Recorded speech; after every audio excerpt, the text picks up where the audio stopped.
Marami pang text sa akin ang Pangulo kaysa sa text sa akin ng aking asawang si Ate B. Kahapon nga, ang call time namin sa jump off point papuntang Montalban, Rizal para inspeksyonin ang isang napakalaking dam doon ay alas 7 ng umaga. Umuulan pa at may kulog. Pero ang abiso sa amin, kahit magdelubyo pa, tuloy ang biyahe ng Presidente.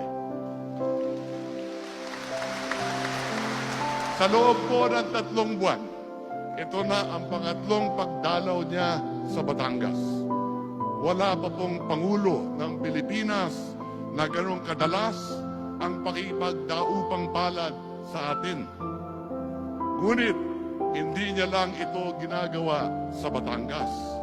Sinusuyod niya ang buong kapuluan.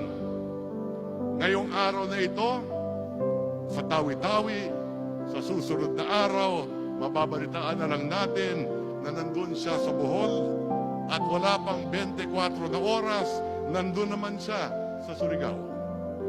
Higit 30 taon na ako sa serbisyo publiko. Ngayon pa lang ako nakakita ng ganitong paglalagare ng isang Pangulo. Ibang klase ang ronda ng Pangulo.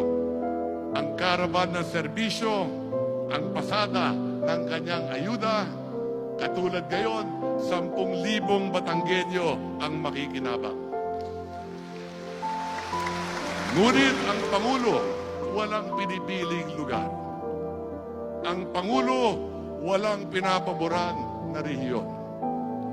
Ang Pangulo, pantay-pantay ang pag-aruga. Sapagkat, at ito'y madalas nang sabihin, Pangulo siya ng buong Pilipinas, hindi ng isang partido, hindi ng isang paksyon, hindi ng isang paniniwala.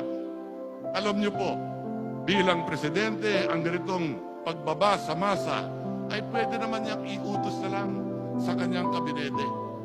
Pwede niyang i-text, i-email, i-Viber o i-chat group na lang at utusan kami. Pero di niya type yun. Ang gusto niya ay makasalumuha ang taong bayan. Marinig ang inyong hinaing. Direkta, walang filter, walang layer. Ito ang Pangulong ang gusto ay siya mismo ang pumisil sa pintig ng masa at marinig ang itinitibok ng kanilang mga puso. Sa kanyang administrasyon, hindi ang taong bayan ang kailangan pumunta sa Malacanang. Ang Malacanang mismo ang pupunta dudulog sa mamamayan. At ang pagtitipon na ito ay ang preba na ganong kahanga-hanga pamamahala. Klaruhin ko lang po at ipagdiinan ko ang ilang punto.